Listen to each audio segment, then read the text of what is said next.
Assalamualaikum warahmatullahi wabarakatuh. Izin mengenalkan diri, nama saya Muhammad Farjairwani. STRIP saya adalah staf dari Subbidang Pengendalian, Evaluasi dan Pelaporan pada Badan Perencanaan Pembangunan Daerah Provinsi Kalimantan Selatan. Pada kesempatan hari ini saya ingin mengenalkan dan menjelaskan kembali mengenai bagaimana sistematika penginputan dan penggunaan dari aplikasi Emonep Bapeda Provinsi Kalimantan Selatan. Baik, untuk mempersingkat waktu, berikut bagaimana tentang tata cara pengisian ataupun penginputan dari aplikasi Emonep. Aplikasi Emonep merupakan aplikasi pelaporan realisasi keuangan dan realisasi fisik pelaksanaan pembangunan tahun berjalan. Laporan data realisasi dilakukan setiap bulan oleh SKPD selama tahun berjalan.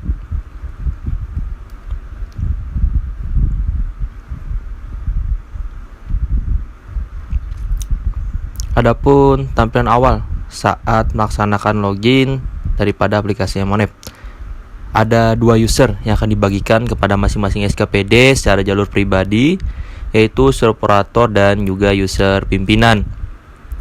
Jadi silahkan untuk mengisi username dan password dan tahun yang dituju atau tahun yang ingin diisi. Selanjutnya ketik login untuk masuk ke aplikasi. Menu-menu yang berada di aplikasi Emonep, yang pertama ada home, anggaran APBD, view forward, dan laporan di sebelah kiri, yang mana dari kita mau mengisi aplikasi tersebut, kita mengklik anggaran terlebih dahulu, yang mana di anggaran terdapat beberapa menu, yaitu ada input program, input kegiatan, input subkegiatan, view RDVA, dan posting DVA. Sehingga kita melanjutkan dengan klik APBD dan selanjutnya. Adapun teknis pengisian yang dilakukan pada tahap pertama itu penginputan program, kegiatan, dan subkegiatan di aplikasi Emonep. Yang mana pertama kali kita akan menemukan kotak biru, yaitu untuk menambahkan program. Lalu kita klik di menu tersebut, program. Maka kita pilih program yang tersedia, maka akan keluar program-program yang menjadi program yang dari SKPD tersebut. Selanjutnya kita akan mengisi indikator dan target sesuai program yang diinput. Contohnya seperti ini. Pada program pengembangan perumahan misalkan data outcome-nya, maka kita isi indikatornya misalkan persentase rumah layak, maka kita isi targetnya berapa dengan satuannya apa, entah persen dan lain sebagainya. Biasanya kita untuk memulai kegiatan penginputan ini, kita mulai dengan kegiatan program. Kita isi semua dulu program hingga selesai. Dan indikator tersebut kita klik simpan. Selanjutnya kita akan mengisi kegiatan, yang mana kita temukan dalam kolom nanti ada kegiatan, maka akan lanjut ke menu selanjutnya, yaitu pengisian kegiatan, mana kita masih sama caranya, itu menggunakan kolom biru bertuliskan tambah kegiatan. Nah, saat itu nanti kita akan memilih kegiatan yang tersedia di aplikasi, yang mana kita akan mengisi indikator dan target sesuai kegiatan yang dipilih. Contohnya misalkan input data outcome-nya adalah penataan kawasan permukiman kumuh dengan luasan 10 hektar are sampai dengan di bawah 12 hektar are. Yang mana indikatornya yaitu ada persentase berkurangnya luasan kawasan permukiman kumuh dengan target berapa dan dengan satuannya apa, misalkan persen. Selanjutnya kita akan klik simpan dan kembali ke menu yang awal. Kita isi semuanya hingga kita lanjutkan ke subkegiatan. Pengisian subkegiatan ini ketika kegiatan sudah kita isi semua, maka kita akan mampu mengisikan subkegiatan, yaitu pada kolom biru. Jadi untuk pengisian subkegiatan, pastikan program dan kegiatan sudah terinput semua di aplikasi. Misalkan ketika klik subkegiatan, kita akan memilih subkegiatan dan juga kita akan mengisi pagu anggaran di subkegiatan. Maka kita masukkan berapa anggaran subkegiatan dari yang tersebut. karena pengisian anggaran hanya ada pada sub kegiatan, ditemukan pada kegiatan ataupun program.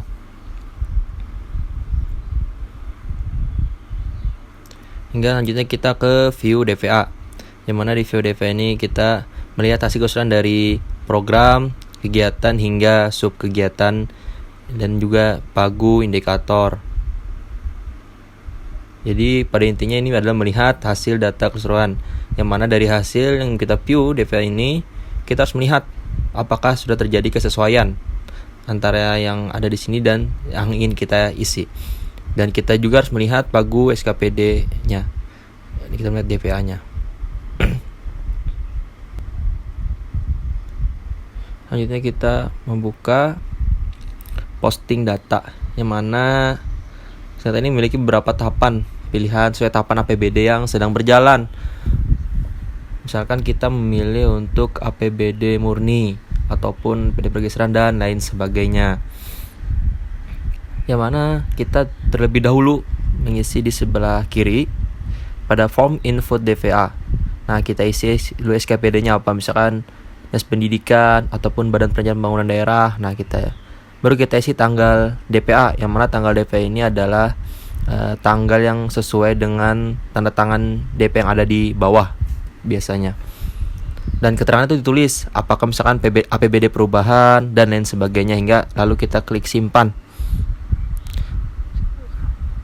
Nah, beberapa catatan yang perlu kita ingat yaitu untuk program, kegiatan dan kegiatan di aplikasi M1F sudah tersedia di aplikasi, tidak perlu lagi menginput secara manual. Program, kegiatan dan kegiatan sudah diambil dari sistem keuangan daerah, dan juga kita harus mengingat bahwa untuk pengisian pagu anggaran dan indikator dapat dilihat di DPA-nya SKPD. Selanjutnya pada tahap kedua yaitu penginputan target. Beberapa hal yang harus kita ingat dalam penginputan target yaitu pertama adalah untuk kegiatan yang sifatnya rutin yang dilakukan setiap bulan dapat kita bagi menjadi 12 untuk target fisik dan target keuangannya. Yang kedua, untuk target kegiatan pengadaan tidak boleh dibagi 12. Sesuaikan target pembelian barang di bulan yang sudah ditargetkan. Selanjutnya, untuk semua kegiatan harus target 100% dalam penyelesaiannya. Dan pengisian target fisik diisi dengan persentase, sedangkan target keuangan diisi dengan nominal pagu yang sudah dibagi setiap bulan.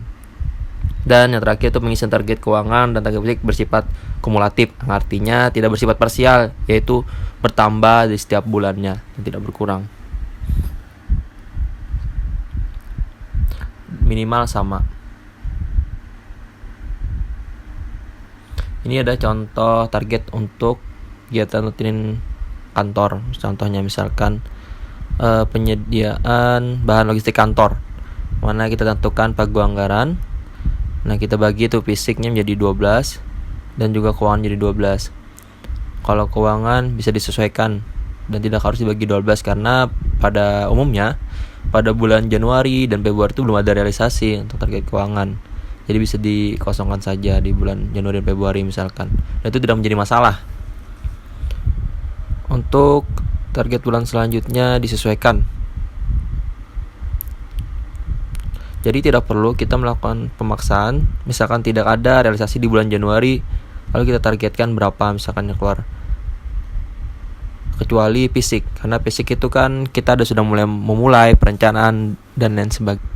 Selanjutnya contohkan kembali misalkan target untuk kegiatan pengadaan. Nah, misalkan pengadaan tuh contohnya di sini ada pengadaan dan mesin lainnya 25 unit. Misalnya kita taruh di Januari ini kita taruh 72 fisiknya, keuangan 71, yang mana di Februari targetnya misalkan sudah selesai 100 unit misalkan.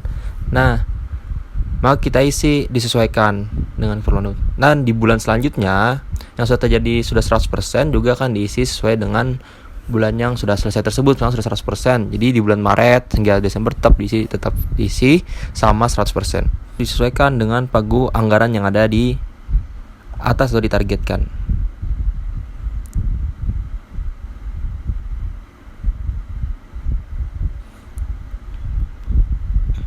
Selanjutnya yaitu ada form penginputan target.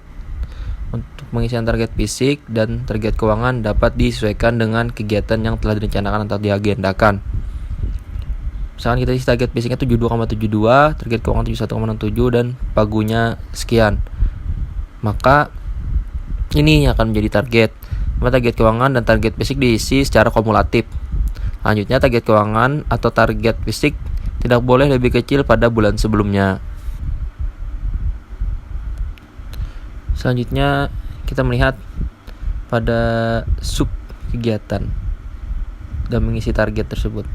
Nah, ketika kita sudah mengisi semua target pada sub kegiatan tersebut, maka kita akan melihat bagaimana memview keseluruhan.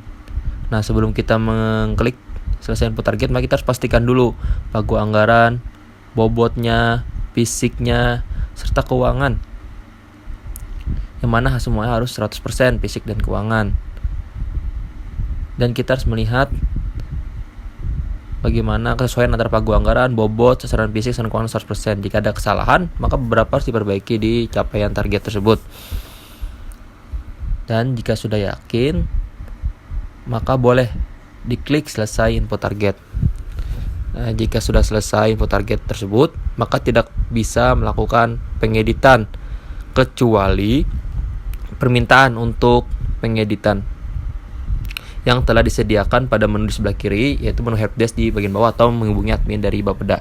Lanjut pada tahap ketiga, yaitu ada penginputan realisasi fisik dan keuangan. Yang mana pada realisasi fisik dan keuangan ini kita lihat. Nah, yang mana pada realisasi fisik dan keuangan ini, misalkan pada realisasi ini kita klik di kolom itu, ada yang kolom warna biru, tuliskan tambah realisasi. Nah, kita klik itu, maka akan berisi bagaimana kolom-kolom mengisi realisasi fisik, realisasi keuangan, realisasi pagu. Yang mana pada kita misalkan mengisi pada bulan Desember, maka di atasnya juga akan muncul pada bulan lalu, misalkan mengisi pada bulan November. Nah, November tuh kita lihat berapa realisasi fisik kita sampai berapa, target keuangannya sampai berapa, target pagunya berapa, itu bisa dilihat. Sehingga memudahkan kita untuk mempertimbangkan pengisian Desember ini berapa. Jadi kan karena kita bersifat kumulatif, maka otomatis tidak boleh rendah ataupun di bawah dari realisasi fisik di atasnya. Yang diisi itu adalah yang seperti pada gambar ini, itu pada garis-garis yang bergaris-garis tunjuk tersebut. Yang juga kita harus mengingat bahwa pada tahapan pelaksanaan, nah itu kita harus perhatikan dan sesuaikan bagaimana pelaksanaan dari kegiatan tersebut. Misalkan ada persiapan, tahapan kontrak, pelaksanaan ataupun selesai, sehingga kita bisa melihat sudah sampai mana kegiatan ini berjalan dan pada bulan ini terjadi kegiatan seperti apa. Nah, kebanyakan dari SKPD tidak mengisi, masih mengenai tahapan-tahapan tersebut, padahal kondisinya masih rendah. Dan juga kita harus melihat bagaimana jumlah satuan unit yang diperlukan. Itu misalkan kayak di situ jumlah dokumen perencanaan perangkat daerah, maka satuan unitnya itu ada dokumen, maka disesuaikan kembali apakah sudah benar satuan yang diperlukan, misalkan dokumen ataupun dan sebagainya. Karena masih banyak yang melakukan kesalahan, misalkan harusnya 2 dokumen yang keluar malah satuannya jadi orang, misalkan jadi 2 orang. Lanjutnya tahap keempat, yaitu adalah verifikasi pimpinan melalui user pimpinan. Yang mana di sini kita bisa melihat melalui user pimpinan yang sudah dibagikan untuk melihat apakah sudah terjadi kesesuaian antara pengisian dan yang seharusnya, sehingga jika memang sudah benar dan sudah layak, maka akan diokekan oleh pimpinan. Namun jika masih belum ataupun terjadi kesalahan, maka dapat melaksanakan batalkan status input. Lanjutnya pada tahap kelima, yaitu ada laporan konsolidasi. Yang mana laporan konsolidasi merupakan laporan dari aplikasi Emonep, yang mana ini laporan bulanan yang bisa dikumpulkan oleh SKPD kepada Bapeda untuk dilihat kembali oleh Bapeda, sehingga memudahkan Bapeda untuk melaksanakan pemerhatian terhadap perencanaan pembangunan perangkat daerah. Ada penginputan capaian kinerja, outcome, N-1, yang mana memiliki catatan bahwa untuk data pencapaian kinerja, outcome maupun output sudah ditarik otomatis dari data Emonep yang sudah diinput. Selanjutnya pengisian outcome N-1 hanya dilakukan 1 kali di awal tahun. Dan pengisian outcome dan output tahun berjalan dilakukan 3 bulan sekali atau triwulanan. Jadi penghitungan capaian outcome tahun lalu N-1 ini cukup mengklik realisasi. Klik realisasi nantinya, lalu diisi kembali capaian outcome tahun lalunya berapa. Misalkan 90%, misalnya dinas pendidikan, misalkan program pengembangan pendidikan, keterangannya PK, SM, sederajat dan pendidikan khusus.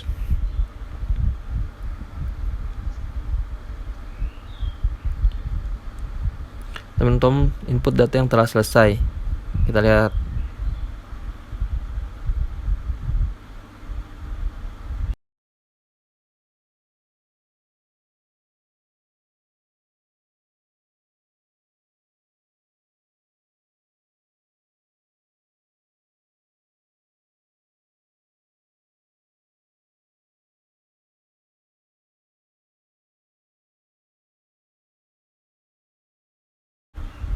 Pada umumnya, hal-hal yang harus kita ingat yaitu ada batas waktu pengiriman aplikasi tanggal 1 sampai dengan tanggal 10 di setiap bulannya.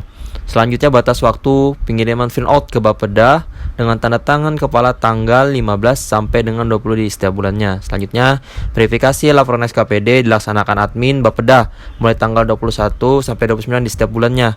Untuk SKPD yang tidak menginput akan diberi teguran langsung melalui surat Sekda ke kepala SKPD. Demikian yang bisa kami coba sampaikan. Assalamualaikum warahmatullahi wabarakatuh.